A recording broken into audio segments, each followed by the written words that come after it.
ईमानदारी। करीब 10 साल पहले की बात है। यह मेरे पिताजी के बारे में है। पिताजी मेरे बहुत ही संवेदनशील व्यक्ति हैं। ना ही उनसे झूठ बोला जाता है और ना ही बर्दाश्त होता है। हुआ ये कि वो किसी काम से बैंक गए हुए थे।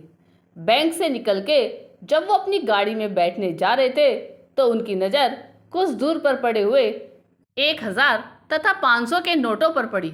उन्होंने जल्दीबाजी में उठाया, गिनती किया तो वो करीब 80,000 थे। उनके दिल की धड़कनें बढ़ गई।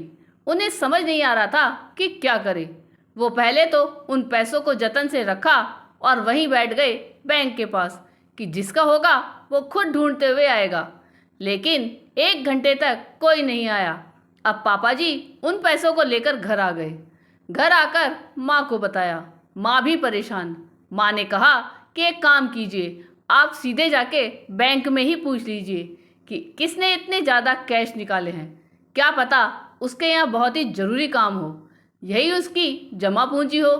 पापा जी फिर बैंक गए। अब तक करीब 2 घंटे से ज़्यादा हो गए थे। वहाँ जाके पता किया तो उस इंसान का नाम पता मालूम चल गया, मगर फ़ोन नंबर नहीं था। पापा जी गाड़ी उठाए और जो पता मिला था बैंक से वहाँ के लिए निकल गए। करीब 25 किलोमीटर दूर था। पूछते पूछते पहुँच गए। जब उसके घर पहुँचे तो वहाँ मातम का माहौल था। 80,000 रुपये गुमने की वजह से।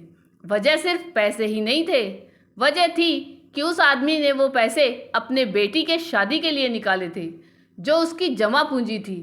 8-10 दिन बाद उसके बेटी की शादी थी, जिसके लिए उसने ये सारे इंतजाम के लिए पैसे निकाले थे।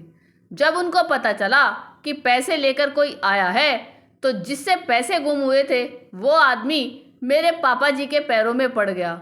उसको समझ नहीं आ रहा था कि कैसे धन्यवाद करे और मेरे पिताजी को भी कुछ समझ नहीं आ रहा था। बस उन्होंने पैसे दिए। वहाँ बहुत खातिरदारी हुई उनकी। अब 10 सालों के बाद भी उस घर में जब भी कोई शुभ कार्य होता है तो मेरे पापा जी को बुलावा जरूर आता है। शायद कोई भी होता तो यही करता। लेकिन मैं इस वाक्य से बहुत प्रभावित हुआ। 80,000 रुपये बहुत बड़ी रकम है, किसी का भी ईमान बदल सकता है।